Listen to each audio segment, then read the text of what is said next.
the Niners Patriots game. Everybody, yes, we are shifting to Niners. This is what is happening right now. We're going Niners.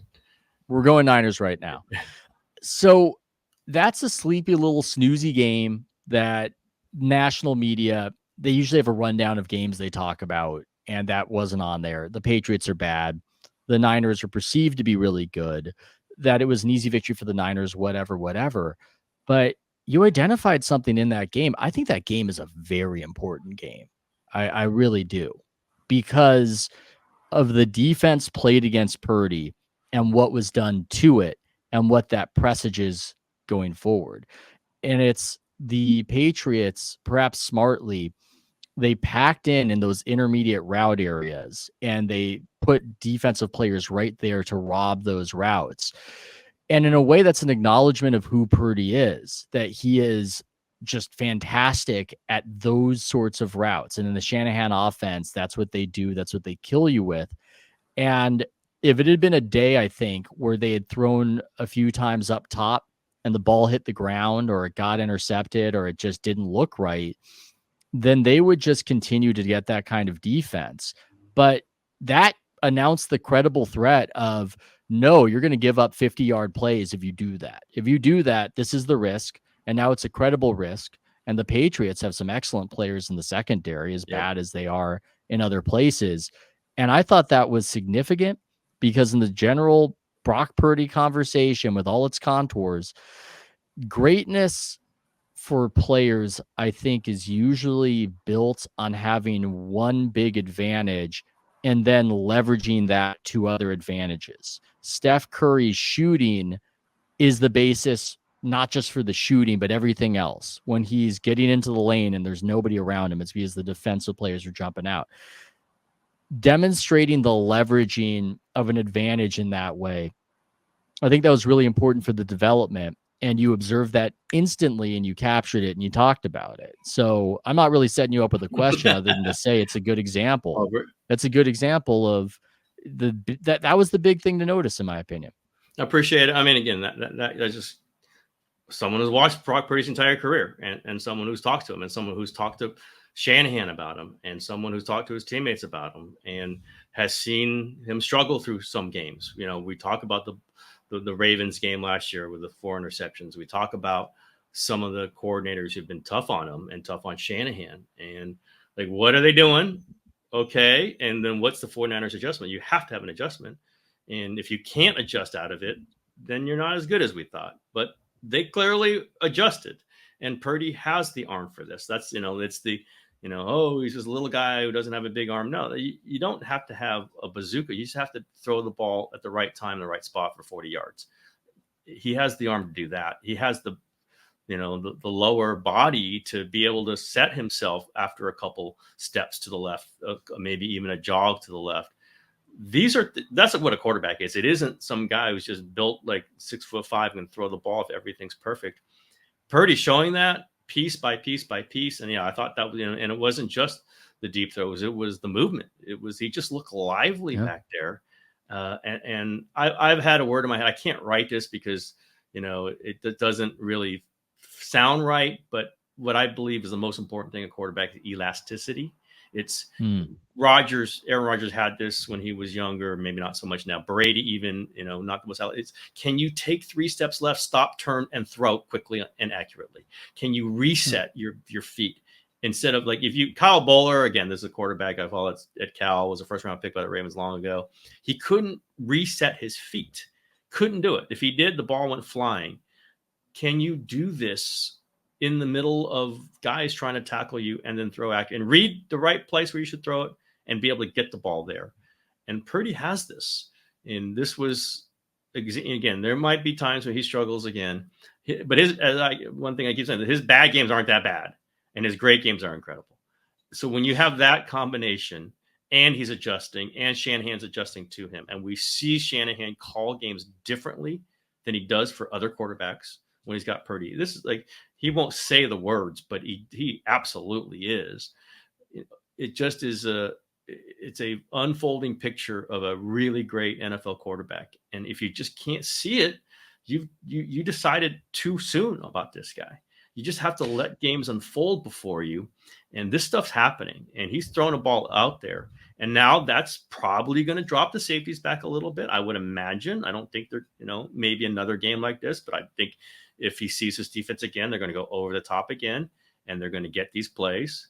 God knows the Cardinals are terrible defensively, especially against the pass. So we might see that.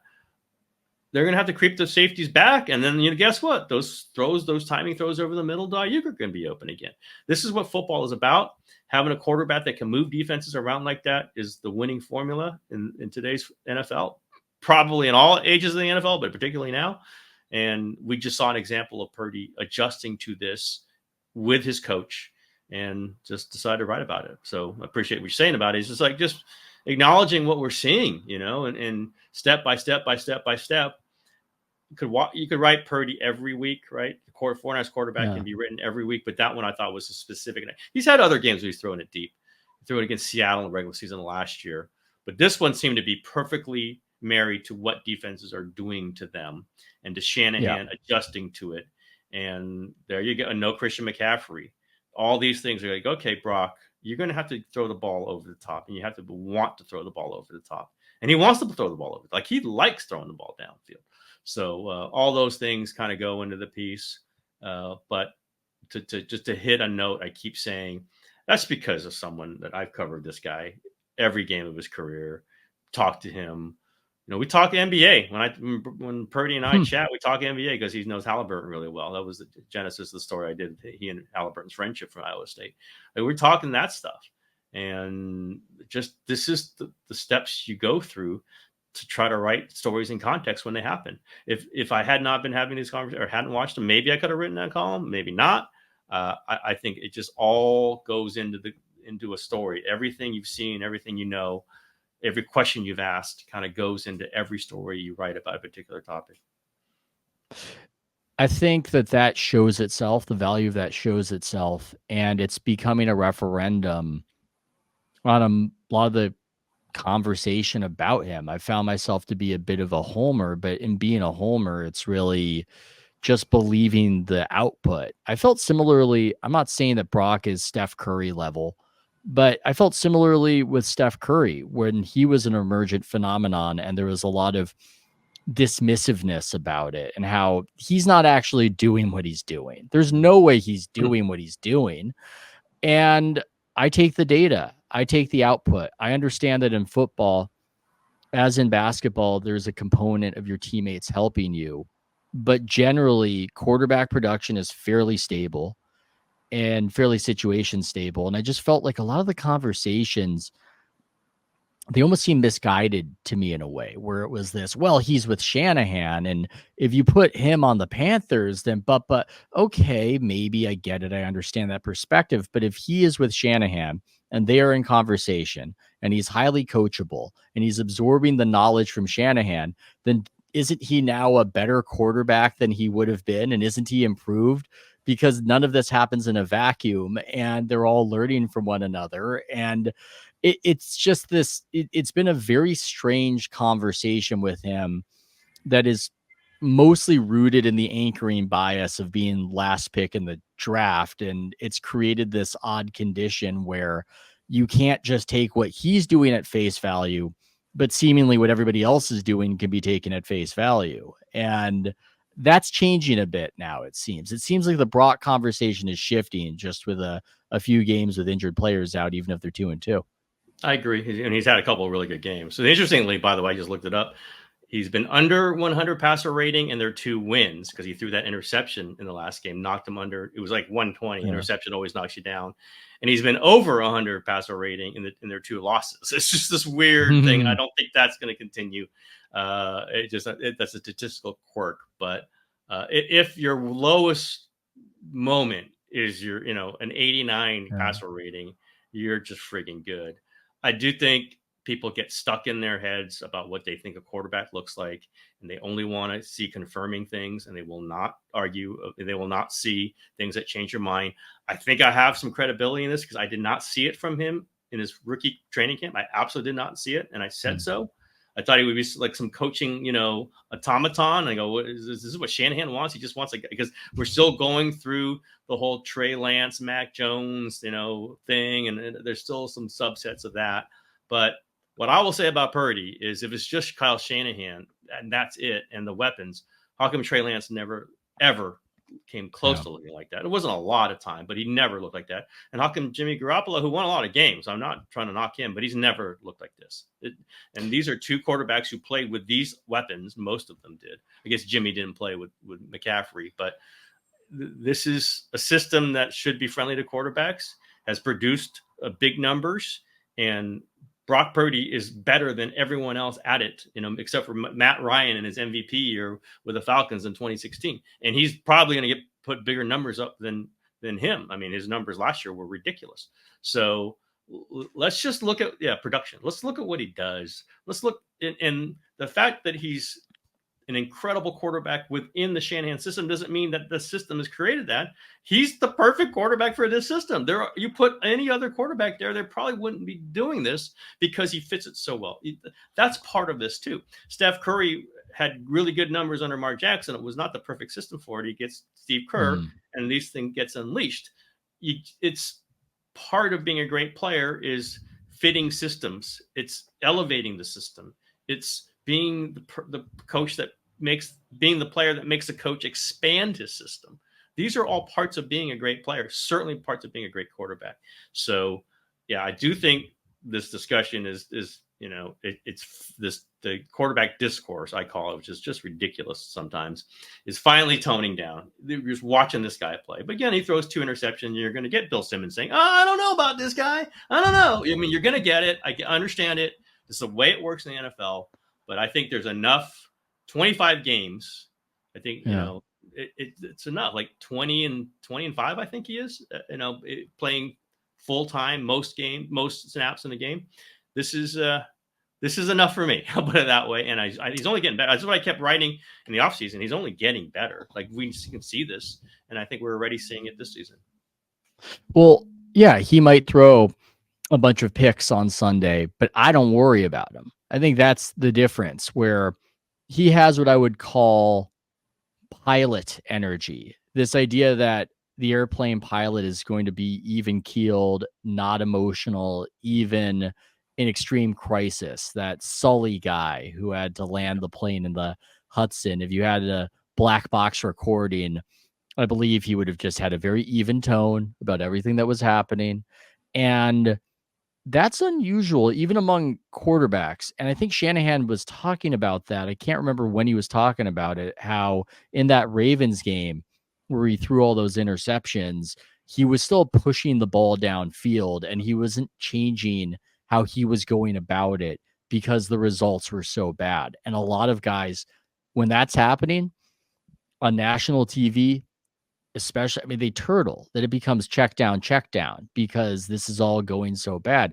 He does not change his approach. And I think in a way, the defining Purdy play for me, there was that losing streak of 3 games last season where the noise was really loud about how this guy has turned back into a pumpkin and is not good. And it's all been a fraud. It's all been a farce. They've got that initial drive against the Jaguars and they're in the red zone and he has that kind of weird scramble drifting, throws across his body into a sea of arms and it finds Aiyuk. I think Shanahan found that to be an ill-advised play, even if it was a touchdown. But my takeaway from it is, man, the balls on this guy, like considering just what the conversation was going in and how that game was really set up to be this guy doesn't have it. And there have been these interceptions and hey, maybe that wasn't the right process from Shanahan's perspective, but I took that as an example of, yeah, he's going to try to throw it in there. He's going to thread it and he's not scared. And that's something that we don't have that as part of the conversation. Maybe it's a little too subjective and we can't read these guys' minds, but that is one of the reasons why, if he doesn't look obviously like he can be doing this, one of the reasons he can be doing this is that there's just an absence of fear factor as far as I can see. Yeah, I think it can get frustrating with Brock sometimes. You want him to kind of comment about the discourse, or just like you do have play. Oh yeah, people are doubting me, whatever. And he doesn't really go there. I think it's being the last pick of the draft kind of is self-explanatory, but he really isn't like when you say, oh, he's got all this conversation. These people, I really don't think that's in his head. What's in his head is how do I freaking win this game? And then, again, some of these guys I do get along with, and Brock's one of them. It's what's the next play? Then what's the next play? And I'm like that. Like, let's not obsess about what the conversation. I would drive me crazy when I was at the Mercury News and I had colleagues like, oh, the conversation is what people are saying is, and this person over here said, like, what's tomorrow? What are people going to be talking about tomorrow?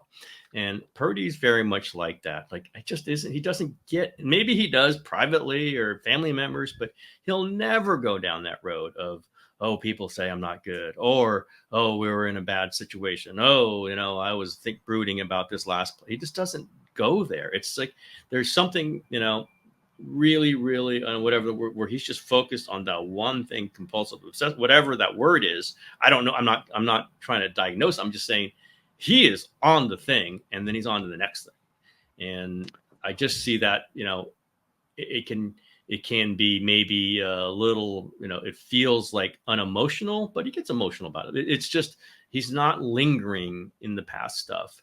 And I respect that, because I don't do that either. I really try not to. And you would throw that yeah.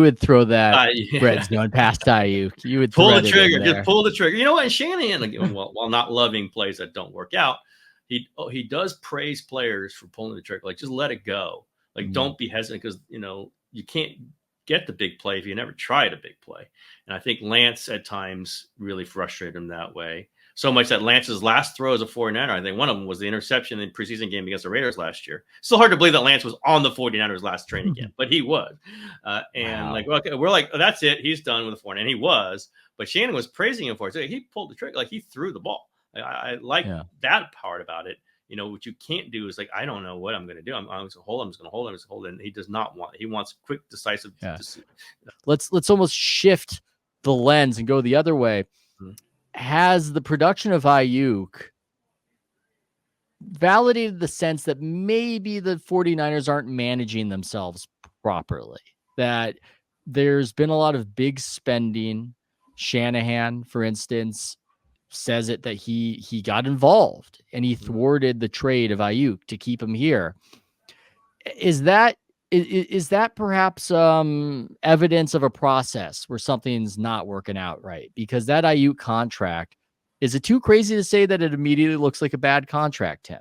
A little early. Guy who did not practice once from Saturday of the Super Bowl night to like the week before the regular season opener. I do think there's some weird things going on with Aiyuk and the 49ers and Shanahan. Maybe this will have to be addressed in a year or two. They cannot do anything about it now. They're pot committed to him contractually. But no, I think, it's funny. You're going to take it the other way. Like, everyone's hammering him for not signing him. You're saying, what are they paying him so much for? If you're in the market with great players, you have to sign them for the market. You just have to. And okay. Yeah. Do we think he's a great player? Yeah, that's a good question. I was Aiyuk agnostic. Last time we talked, I think we had a whole conversation. So I'm not going to act like I had the take that, oh, this guy stinks. I wasn't either way. He's a weird player. There are some positives and negatives, but he's been driving me crazy, Tim. And it hadn't been great, but listen, I'll put it this way.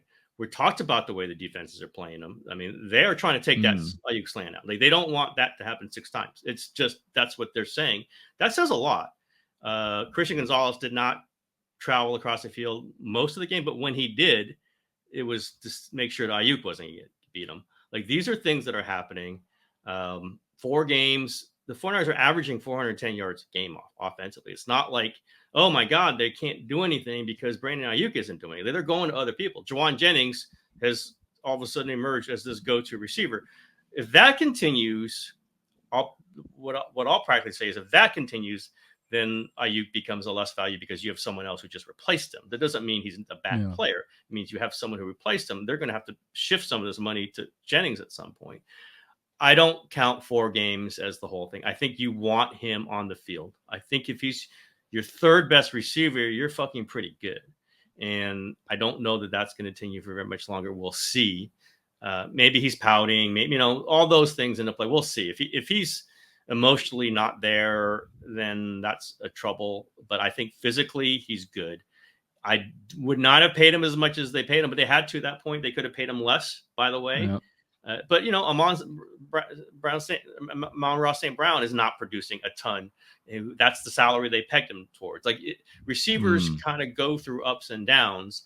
You can't just say, here's a 4-week span after he hadn't practiced for 6 months, and now I've decided what his value is.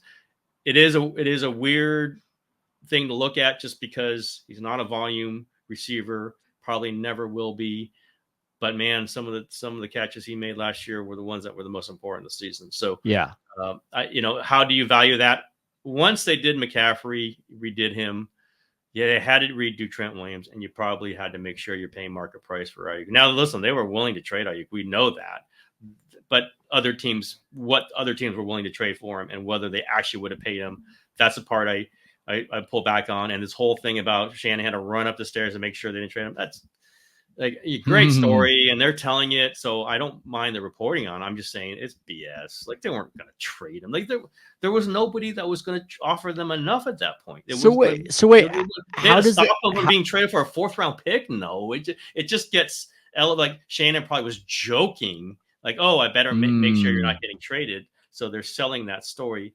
They were not going to. That train had long gone. They were not trading him because he had become increasingly less valuable to other teams as this progresses. So they're going to trade for a 4th-round pick. Like, that's what it would have been, and not gotten a receiver back. They were not doing that. So I just, again, not ripping the reporting in any way. I'm just saying, let's understand what the situation was.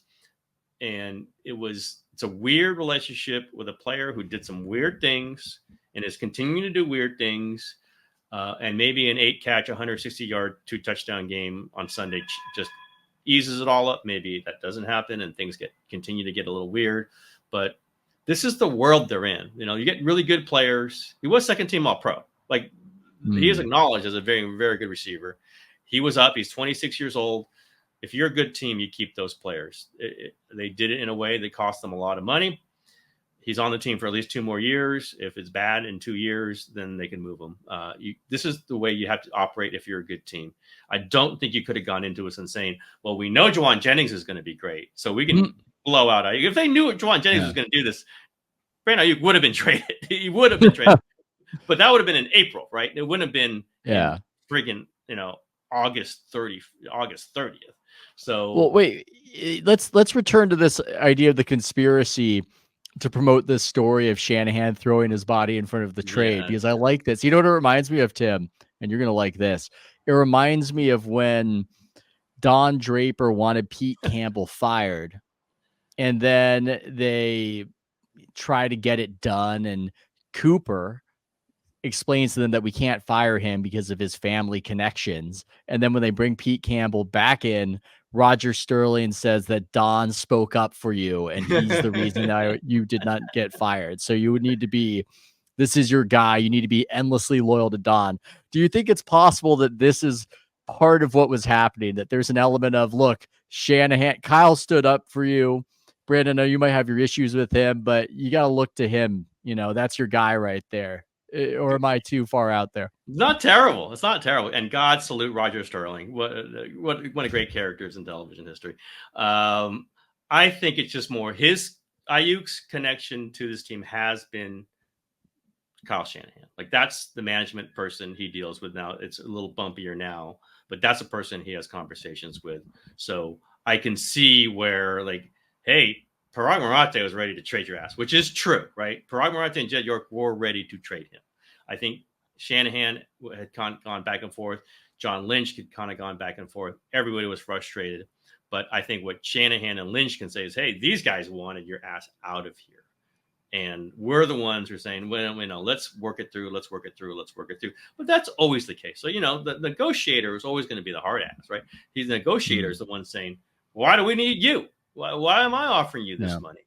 You're actually this, you're not that. And so I think it just plays into the general, Parag Marate does his role fantastically. He can be the bad cop, and he is the bad cop in there, and keeps him at a certain number. Now, some of it, as I've argued, is because you always do this. You always have to sign him eventually, and so it takes forever to get these deals done. If he just would not be the bad cop in March, you can get the deal done in April, like the Eagles do all the time. Although you look at the Eagles roster now, you go, maybe that's not a great deal because they got all these guys signed and they stink right now. There's different ways to do it. I just think it's the unspoken thing always is that Parag just wants to be done with these guys. But again, it works to their advantage because you can play good cop, bad cop. You can say, I'm here trying to throw my body in front of you, and this other guy wants you traded. So you have to just come with me here. So I would argue it more that way, over dramatized. I roll my eyes at it. I was trying to get to the bottom of a little bit, and Kyle was a little bumpy. And that's okay. It's like, were you going to trade him? You actually have personnel power. They could not have traded him without Kyle. That's the part that's ridiculous. In his contract, it says no personal move can be done without the acknowledgement and whatever agreement of the head coach. It says that in his contract. So he doesn't have to run upstairs to prevent a trade. He just say, no, this is not happening. So this is part okay, can we, and it's a little bit of a tall tale. They want to tell it, fine, but there's no way it happened like that. I just wish that Brandon Aiyuk wasn't reminding me of Jordan Poole after he got the contract. No. I just one good year. Yeah. I deal with both not the guys. Most mature. Brandon Aiyuk is not Jordan Poole. He is not Jordan. Now listen, it's football and it's basketball, so there could be relative comparisons, but no, I have been around both, and I will not say, and Lord knows I am not known as a Jordan Poole stan. So Aiyuk, I think, is a tough guy. He's just moody. He's just I think he listens to a lot of people, as everyone does. I think he gets way too performative on social media. And I think he's just kind of lost in that a little bit. But I don't think the 49ers have done great by him, certainly during the negotiating process. They could have done this deal in March, and they didn't. So that just kind of left him, kind of exposed to some of this, I guess. I think he's going to be fine. Do I think there are going to be further episodes with him? Yes. I said that the day he signed. I go, this is not over. This bumpy relationship with him is not over. But I just don't understand. He's very talented. I don't get where the ego comes from on his side, because, okay, very talented. He's a great route runner, and this season notwithstanding, excellent hands. I think and also really good at tracking the deep ball. He's not fast, but really good at tracking it when it's up there, but cannot break tackles, just will not. And that's easy for me to say. I'm not out there in the football field, but you just know. I think there was a play against the Rams where he got it and he was 2 yards from the end zone. If that's Jennings that's getting in the end zone. If it's Brandon, he's going to go down like a sack of nickels, and that's just that's how he goes about it. And so you've got a receiver where he had 1 year of all pro production, but he isn't going to get behind the defense. And if he catches it in front of the defense, he's not going to score. And I think that's the reason Kyle maybe doesn't feature him as much as he would want, is that he's as great as he is at those intermediate catches. He is not a threat to score in the way some of the other guys Kyle might draw up a play are. And I think that's maybe the source of the tension, but you're the insider and I'm the outsider. He blocks. You got to remember that. That's so important. Yeah. Jordan Poole would not block. I can say that. That stuff that winning the physical battles is so important in football. The teammates acknowledge it. Shanahan acknowledges it. He does that stuff. That's the weird thing that the 49ers do get into sometimes, is Debo's asked to run the ball. Receivers don't get paid to run the ball. So it made his contract tougher, and it shortens his career if he runs the ball, but it makes him more valuable to the team. Does it make it more valuable contractually? That was very difficult for them. Same thing with Aiyuk is he gets credit for doing all these different things, for being a decoy, for blocking on the run, for being there almost every game. Yet you get paid, receivers get paid for receiver stats, which is touchdowns, receptions, yards, targets. And he wasn't there on that. He was great on average yards per reception, by the way, fantastic. He was great on first downs gain, but those aren't what receivers get. We know what they get. They get paid for what Tyreek Hill does. That's what they get paid for. But when you have your coach saying this other stuff is super valuable, and when Aiyuk is doing them, he's going to say, well, okay, well, pay me for that stuff. Like, that's right. What? Well, you can pay me for that stuff or not going to be. It's a little bit like defense in the NBA. Like, this stuff is super valuable, but somehow Draymond Green's never made a max contract, like max contract. He's made his max because he's just built off of his old number. He's never made the 35, 40, 48 stuff that we see all, Karl Anthony Towns and all these other guys. It is an interesting way to do it. Like, guys get paid for certain stats, but you don't necessarily win because of certain stats. You win for a lot of other stuff. And they're getting into that with some of this. And, in the Shanahan offense, no receiver is going to catch the ball 110 times. That's not going to happen. And no receiver is going to be the number one guy every single game. There's going to be a different guy every third game. The only one that they're going to have to do this for is Purdy, just because quarterbacks are just singular.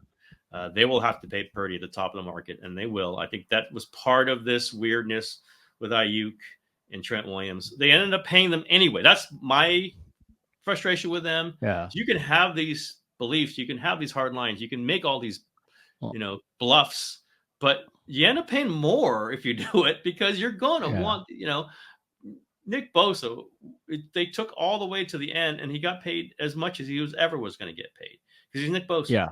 Like this is the market. This is the marketplace. So they will do it. They do it with Purdy. I bet you the Purdy one will not extend until August. Maybe I'm wrong, but it seems crazy if you're going to end up paying him $60 million a year anyway. Just do it in March and have him there for all the OTAs and all the mini camps and all that kind of stuff.